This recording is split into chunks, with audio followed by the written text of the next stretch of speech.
Salutare tuturor! Oamenii de știință încearcă să rezolve enigme și puzzle-uri istorice, dar încă există o mulțime de fapte inexplicabile în istorie. Misterele, legendele străvechi, blestemele și artefactele fantastice îi uimesc pe oamenii de știință din întreaga lume. Chiar și în secolul 21 există multe povești de genul acesta. Astăzi veți auzi unele dintre ele. Poate că veți reuși să rezolvați mistere pe care cei mai mari cercetători nu au reușit să le rezolve. Haideți să începem!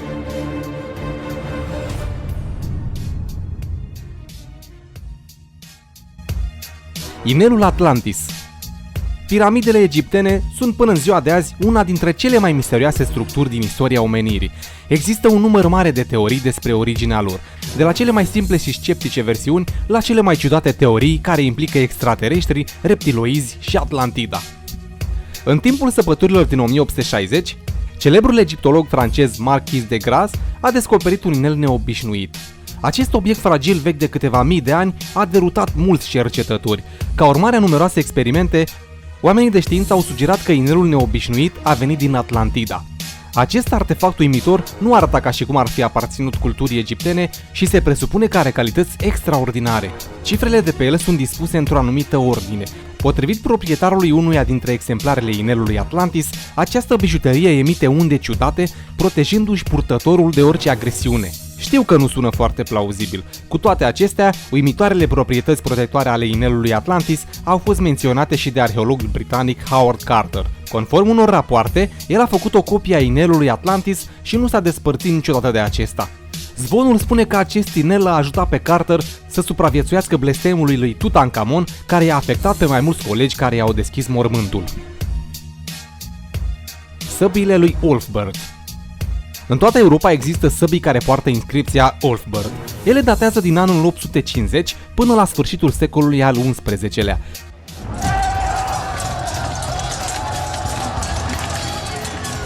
Cu toate acestea, nu există niciun Ulfberht menționat în cronici sau legende. În orice caz, această persoană a existat în mod clar și a creat adevărate capodopere de armură, conform mai multor date, din 100 până în 170. Săbile lui Ulfberht au fost găsite în întreaga lume. Cercetătorii suedezi și americani au descoperit că au fost găsite doar două tipuri de săbii. Acestea diferă prin puritatea oțelului, procentul de carbon din el și ortografia inscripției. Se pare că săbile lui Ulfberht erau atât de bune încât cineva a făcut copii false în secolul al X-lea. Imaginați-vă asta!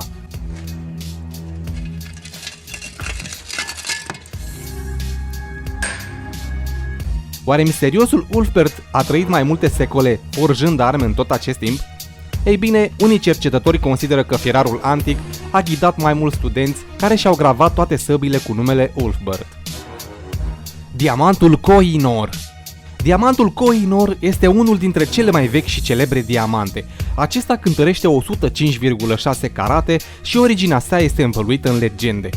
După cum spune una dintre ele, piatra a fost găsită acum aproximativ 5000 de ani în India de Sud, în celebrele mine din Golconda, iar primul său proprietar a fost Karna, un erou legendar din India. Până în 1304, diamantul Koh-i-Noor a aparținut turbanului Raja din Malwa și apoi și-a schimbat proprietarii cu numeroase ocazii ca urmare a numeroaselor cuceriri, până când în cele din urmă a ajuns în trezoreria Companiei Indiilor de Est și a fost trimis în Marea Britanie.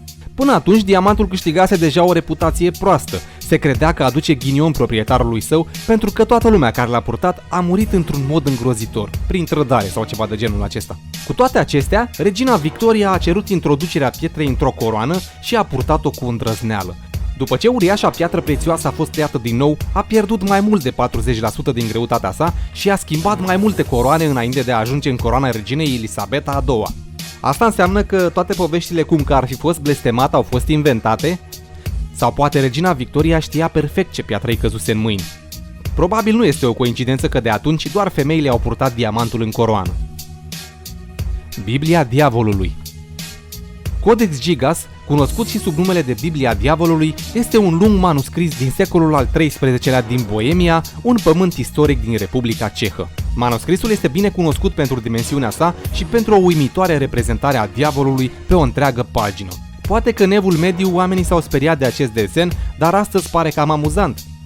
Cel puțin 2 persoane sunt necesare pentru a ridica această carte formată dintr-o 160 de piei de animale. Legenda spune că Biblia Diavolului a fost scrisă de un călugăr care, după condamnarea sa la moarte, a făcut o înțelegere cu diavolul. Cu ajutorul său, călugărul a scris cartea într-o noapte și diavolul și-a desenat în ea autoportretul. Se pare că diavolul nu era prea bun la desen. Oricât de ciudat ar părea, scrisul de mână din carte este surprinzător de clar și uniform, de parcă tot conținutul ar fi fost scris într-o perioadă scurtă de timp. Cu toate acestea, oamenii de știință estimează că ai nevoie de 5 ani de scris neîntrerupt sau 30 de ani de muncă normală pentru a termina o astfel de carte. Toate acestea fără a schimba scrisul de mână. Cum este posibil acest lucru? Încă nu este clar. Timp de secole, oamenii de știință și experții își pun aceleași întrebări. Care a fost scopul acestei cărți și cine a creat-o? Se crede că Biblia Diavolului are un farmec deosebit, cu adevărat diabolic, și toată lumea care vede acest artefact poate simți acest lucru. Lista regilor sumerieni. Misterioasa civilizație antică sumeriană a lăsat o mulțime de informații care îi uimesc în continuu pe oamenii de știință. De exemplu, înregistrările antice sumeriene spun că pământul a fost condus de 8 regi nemuritori timp de 241.200 de ani. Sună absurd. Între timp, un artefact misterios găsit în timpul săpăturilor din Irak confirmă acest lucru. Un manuscris antic, cunoscut sub numele de Lista regilor sumerieni, include o listă completă de conducători sumerieni și dinastii. Aceasta indică de asemenea perioada de domnie a acestor conducători și teritoriul pe care îl guvernau. A durat destul de mult ca inscripțiile să fie descifrate. Când acest lucru a fost finalizat, s-a dovedit că lista nu se limita doar la conducători. Aceasta descrie și multe evenimente antice cunoscute din alte surse, ceea ce îi confirmă încă o dată autenticitatea. Cu toate acestea, cercetătorii au fost uimiți, în special de perioada de domnie a primilor 8 regi. Cei mai vechi din listă, majoritatea, au domnit zeci de mii de ani. Și un alt mister este reducerea drastică a mandatelor după o anumită perioadă de timp. Conform însemnărilor, acest lucru s-a întâmplat după marea inundație. Timpul de domnie al următorilor regi a ajuns repede la numere obișnuite. Dar ce s-a întâmplat? Cercetătorii au speculat în această privință, dar nu a fost confirmată până acum nicio teorie. Piatra Scone. Nu este doar o mare stâncă veche, ci una dintre cele mai sacre relicve ale Scoției. Conform legendei populare, această piatră misterioasă are o abilitate unică. Este capabilă să distingă un monarh adevărat de un om obișnuit. Dacă o persoană aleatoare revendică tronul, piatra crapă, scoțând un sunet teribil. Legendele cu privire la această piatră se întorc în mileniul 1 înainte de Hristos. Una dintre legende spune că faraonul Ramses al II-lea avea o fiică pe nume Scoția. Prințesa a părăsit Egiptul antic și a străbătut Orientul Mijlociu de mai bine de 1000 de ani. Apoi a ajuns în Spania și s-a îndreptat spre Irlanda. După ce a ajuns în sfârșit pe coasta de nord a Irlandei, a văzut pentru ce luptase atâta timp. Pământul care mai târziu se va numi Scoția. Se crede că Scoția a fost cea care a adus piatra mare în Scoția, de aceea mai târziu a fost numită Piatra Scone. Pe această piatră s-au așezat toți regii Scoției în timpul încoronării. După aceea, regele Edward Longshanks al Angliei a luat piatra, printre alte trofee, și a transportat-o în Westminster Abbey. Acolo, relicva a fost așezată sub tronul de lemn pe care au fost încoronați monarhii englezi, inclusiv Elisabeta a II-a. Probabil că toți credeau în capacitatea legendară a pietrei de a distinge un rege adevărat de unul fals. Abia în 1996, guvernul britanic a decis să predea piatra Scoției, dar s-a convenit ca englezii să o împrumute pentru încoronare. Pe 30 noiembrie 1996, piatra s-a întors în sfârșit în Scoția și a fost amplasată în castelul Edinburgh. Scaunul lui Busby. Scaunul blestemat al lui Thomas Busby este un obiect foarte misterios, situat într-un mic oraș englezesc din North Yorkshire. Are un aspect destul de comun, un scaun vechi din lemn care stă într-un muzeu local. Dar de ce? Pentru ca niciunul dintre vizitatori să nu stea din greșeală pe el. Pentru că toată lumea care face asta va muri inevitabil. Povestea spune că la sfârșitul secolului al XVII-lea, un anume Thomas Busby, din micul oraș Kirkby, a ucis un bărbat.